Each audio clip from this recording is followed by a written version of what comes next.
Yes, it was the 16th President of the United States of America, Abraham Lincoln, that defined democracy as government of the people, by the people, and for the people. Based on this definition, we can objectively conclude that in every democratic structure, power belongs to the people. And so leadership can only get away with as much as the followership allows it to get away. So some people might even say that the attitude and behavior of leadership is a reflection of the attitude and behavior of followership. I am Dr. Michael Umunna. I'm reaching you from African Information Network, AIN.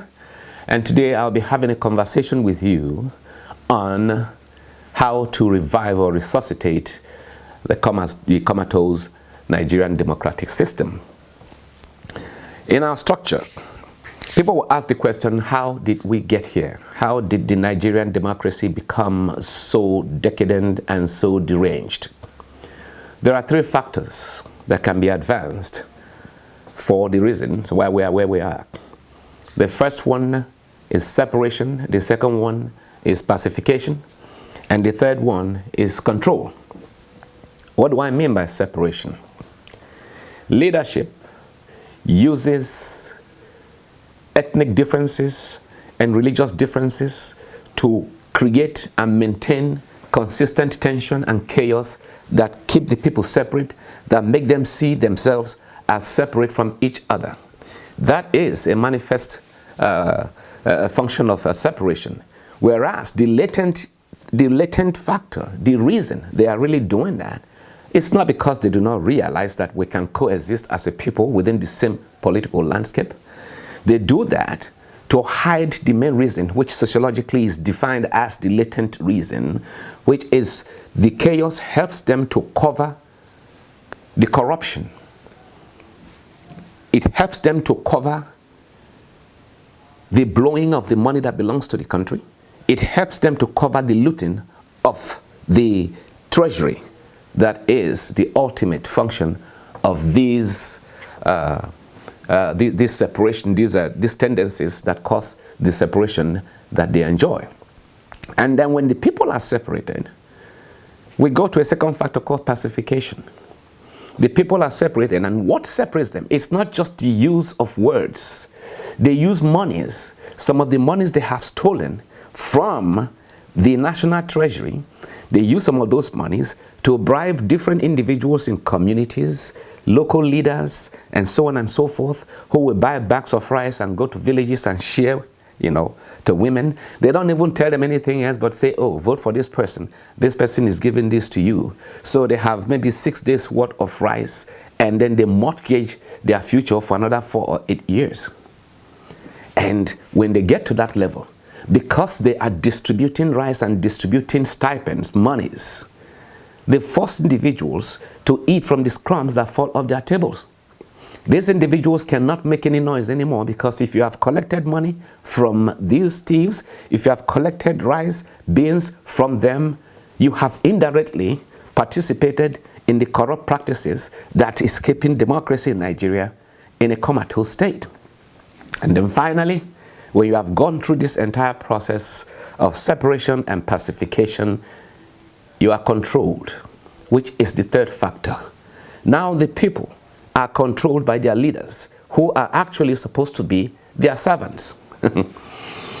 But the funny thing about it is, because they cannot complain, you can't complain because you have participated. You are a partaker in this universal collusion that has helped to destroy democracy in the country. Because you cannot complain anymore, they go to churches to pray.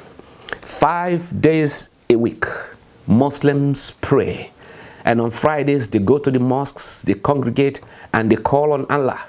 They call on Allah to send them a redeemer. Christians as well pray day in, day out. And on Sundays, they gather in their different churches and they call on the name of God. And God, being a faithful God, by His grace, undeserved grace, and by His mercy, God says, I have heard the cries and the supplications of my children. And I have seen the persecution and trepidation they suffer in the hands of their masters. And I will send them a Redeemer that will lead them to the land of promise, the land that flows with milk and honey. And so God gives us a choice. He presents a choice of 3 candidates. One who is already hospice bound, a second one whose flag to glory is that he has married so many women all around the country, and that is what he flags as his achievement. And then one who has demonstrated the ability to lead.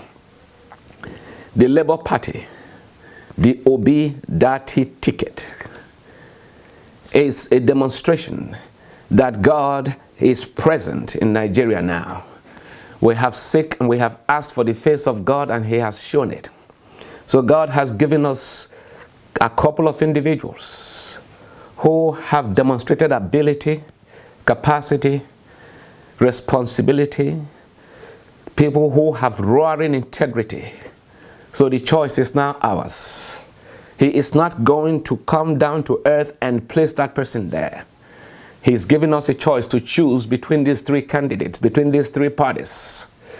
We have suffered more than 24 years of fear, 24 years of misery, 24 years of poverty and penury. It is time for us to get out of the slum. And ladies and gentlemen, the majority of people, the multitude of Nigerians who support the Peter and Dati ticket right now is awesome. But it's not going to be enough. Because election is a game of numbers. You only win at the polling booth. You win at the polling booths, you win as you vote. So Nigerians must vote, vote, and vote. And it's not only voting.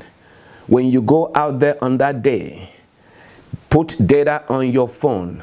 Make sure you charge the phones very well. Make sure the votes are counted while you are there at the polling booth.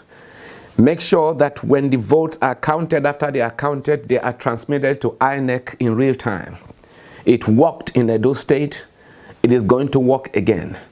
Nigeria is a system that will work again. So let's help the country to come back to its full, because if we don't do that right now, we are looking at another 40 years in the wilderness. We cannot afford another 4 years, talk less of 40 years. So God bless you wherever you are. Assalamu alaikum.